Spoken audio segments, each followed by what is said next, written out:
action. You need to do that. Communicate with employees your goals, what the results are, and have a reward system for them.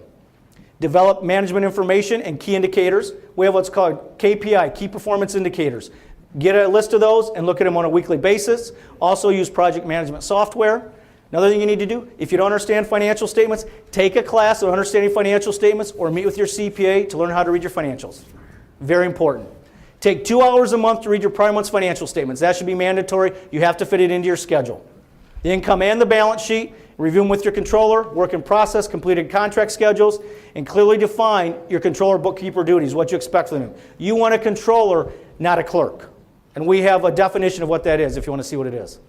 Banking, term debt, can payment terms be extended? Maybe they can. We're trying to do it with a lot of our clients. I have a lot of clients right now. I'm taking their line of credit and I'm saying, can we term that out? Think about this. If you term out your line of credit, you've just increased your working capital and your current ratio.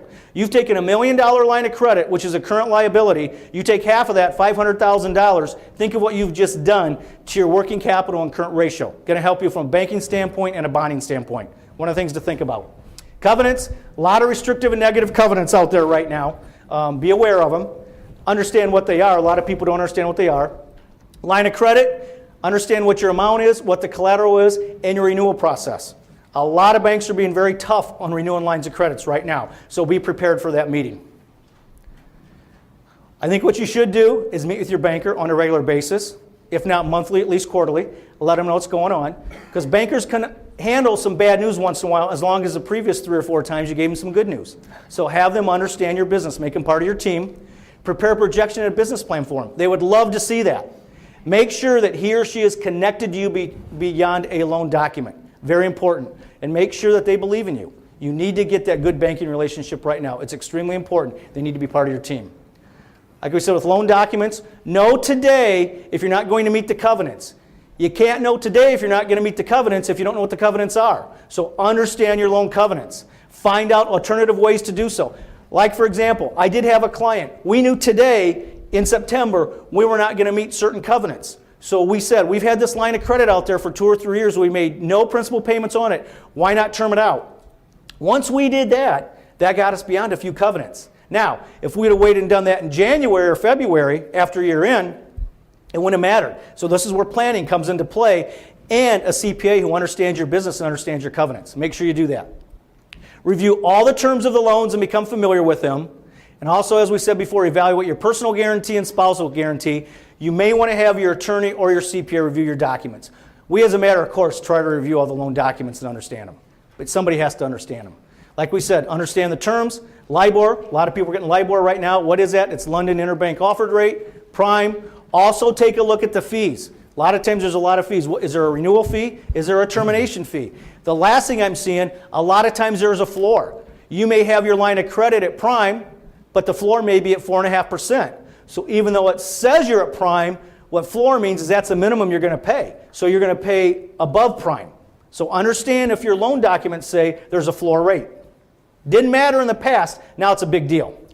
Dave, going back to LIBOR, what we've seen also is banks are going to a LIBOR-based rate. That used to be something that was really cool years ago. Today, banks are trying to take you back to LIBOR because they don't want to go to Prime, because right. Prime's going to stay flat. Okay, Prime is American-based indexed. It's going to stay flat because our economy's flat. LIBOR is a more world-based index. It's going to have more volatility and probably go up. So if you're getting a LIBOR rate, you need to consider a prime rate comparable number. You've got to look at that and make sure that it's a prime rate indexed, not the bank prime rate. Bank prime rate is whatever they want it to be. Right. An indexed rate is the Wall Street Journal prime rate plus something.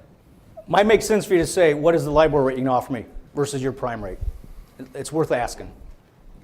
SBA, a lot of people are going to SBA. I won't go into detail with it, but there was just a memo came out last week. SBA is becoming much more relaxed and trying to be much more friendly. So SBA might be a consideration. Years ago, SBA was considered, taboo because it meant that you weren't doing very well. Nowadays, it's becoming more of a trend. So I would not consider the SBA option. You might want to consider more than one bank. As we said before, try to avoid cross-collateralization. And also, I've seen a lot of companies where they do not use their banking relationship properly. They will buy fixed assets on their line of credit. If you've done that, you've just messed up two ratios, your current ratio and your working capital ratio. You now have a long-term asset financed by short-term debt. You don't want to do that. If you have fixed assets, make sure you get a separate loan for your fixed assets. Go get a 2, 3, 4-year loan for your fixed assets. Do not use your line of credit to purchase fixed assets. You don't have, I mean, it really messes up your balance sheet. That's why when I said you have to understand financial statements, for everything you do, it does have an effect on your financial statements, your balance sheet or your income statement. We can make your balance sheet look better as long as you use your banking properly and other things properly. So that's why it's very important for all you people to really understand financial statements and the effect every transaction has on your balance sheet. Leases, do we want to have a capital lease or an operating lease? You know, those are the things we take a look at right now too. So a lot of things to take a look at. Go ahead. No, a capital lease shows up on your financials, operating does not. Take a look at it. And Jim's going to go into personal planning now. Okay, thank you, Dave. Again, going back to hire excellent advisors. There was an article in the Wall Street Journal that appeared many years ago that talked about the fact that what you should do every 10 years is you should fire your CPA, fire your lawyer, fire your doctor. Why? Because they've stopped thinking about you. Remember what they were like when they first started with you? Remember how they used to talk to you? Remember how they used to come out? Remember how they used to say, "What are you doing? Where are you going? Why are you doing that?" Have they stopped asking you those questions? Have they stopped challenging you? These are your personal financial advisors. Hire excellent advisors. We see people still getting extraordinary returns on their assets, extraordinary protection of their assets. What are you doing? Who are you with? Okay? Personal planning.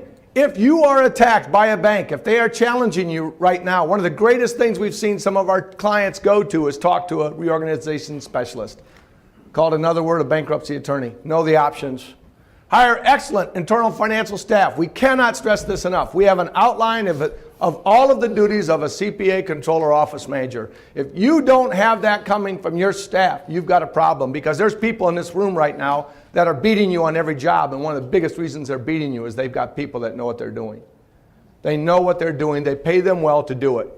Do not borrow from the government. Dave talked about that. Split assets between spouses. How many people have their wives owning stock in their company? And then when you try to tell your wife, "Honey, I don't want you to be owning this company," they cry and they say, "I need to be there. It's ours." Talk to the creditors when that day happens. It will be theirs as well. Split your assets. Don't have your wife own stock in your company. Irrelevant. Unnecessary. There's other ways to do estate planning. Don't put her net worth at risk because of yours. Do not have this officer be a spouse, the spouse be an officer. Why? Because they can be sued. They become legally involved in the company. We've talked about this many times with many of you, and it's a very exciting thing. Remember that the retirement plan assets are not subject to creditor claims. Anything that's in your retirement account is not subject to the claims of creditors. That's the way it is today. Now, I don't know if that's going to change, but imagine that 401k or that profit sharing plan, that can't take that. So why don't we build that up as much as possible? Why aren't we giving to that as much as possible? That in the end might be the biggest single asset that all of us have. If possible, eliminate or minimize spousal guarantees. We've done that. Banks want your spouse to sign. They want your spouse to sign. That's what they want. They want your spouse to sign. They want your rental company to sign. They want everybody to sign. They want your children to sign. Don't let them. Try to avoid that issue. Do you have a worst case personal budget? Is your spouse on board? What happens if the worst case happens? What happens if you have to cut back? Is your spouse behind you? Does she support you? Does he or she support you? Do you know how long you can last financially if you do not sell or make any profit at your company? What is your liquid net worth? How many of you prepare a personal financial statement? Most everybody in the room. How many prepare one that's the truth? Not many. Oh, few. Okay, you were lying. You lied and you know it, okay? But we all do that personal financial statement. I just got one from a guy out in the East Coast, and he had an art collection valued at like, I don't know, $280,000. I can't wait to see that junk. And you know it. It's worthless. But he puts it on his financial statement. Why, I don't know. His wife will probably get a divorce from him and go to the courts and say, "But honey, you said it was worth $280,000. You keep it, give me the cash." We've seen that happen, all of us. Know your burn rate. Know what you go through to live every month. I would tell most of you to get the QuickBook Money. It's a money program on personal budgeting. I put it in my computer. I recorded all my expenses. My wife saw it. She ripped it up, and that was the end of that use of that program. She did not like it, but it was fun to do. But know what you're spending. Know what you're spending. We forget. We had those good times. Those great times are over. Fraud, internal control. Do you cheat? I said that in one class, and a guy raised his hand in the corner. I'm going, no, I didn't mean you to do that. Do you cheat? Everybody does this stuff. What is it? It's a car for your son in college, a computer for your kids, a little bit of travel, including your wife, airfares. If you cheat, what does that controller think? What does that controller see? What do those people see? What do they see? What do they do? I'll tell you what they do. They steal from you. They say, if he can cheat, I can cheat. Okay? So they sit back and they start writing checks. Just the other day before Dave and I came here, somebody had stolen $200,000 from one of our clients. $200,000. We were involved in another one where the bookkeeper we were aware of a bookkeeper that was shadowing the owner. Every time the owner would write a check to his Florida condo, the bookkeeper would write a check to her, similar type account in a similar amount. We found the error. We said to the owner, what's this? He thought we found his condo, so he said, it's nothing, it was okay. We had her check. There will be a lot of fraud committed this year. This is going to be the year of fraud. Make sure that you're on top of it. How can you do this? 20 to 40% of you have been stolen from. Don't expect you to raise your hands. A lot of people in this room have had money stolen from them by controllers, by bookkeepers, by field people, with credit cards. All of us, we've gone through this. You can take steps to minimize that. How do you do it? Bond all of your employees that have access to cash. Pretty easy to do. Call up your insurance agent and say, I want all of my people that have access to cash bonded. How much does it cost? $200, $300? Not much. For a couple $100,000 of coverage. Segregate duties. Every once in a while have somebody come in, cross-train them, have somebody reconcile the cash. You open the bank statement. Have the bank statement come to you. You open it up. You open it up and sit there and go through the stuff and look at some of those checks and find out who those people are. You do it. If you're too busy, have somebody that's really, really competent do it as well. The following is a brief, complete list. Review the checks. Look for anything unusual. Do not use a signature stamp, period. Audit sample disbursements on a regular basis. Select 10. Take 10 disbursements and say, what are these? You've got 15 minutes. What are these? Examine receiving reports. Make sure that everything is complete. Review payroll regularly. Make sure you know who works for you. Control credit cards, PayPal accounts. Credit cards are insane. Have strong internal controls. Review and understand your system. As Dave said earlier, one of the greatest gifts that you can do for your company at these times is become that person that you were when you first started that company. Remember those days when you looked at everything? Remember those days when you went in the office and you knew who paid you that day? You opened the mail. Remember those days when you paid all the bills and you signed each check personally?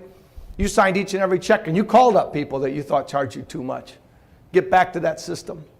Get back to having people doing that system for you. Know who your vendors are. Know who your customers are. You get back and create that energy that made your company successful at the very beginning. That's what we need to be.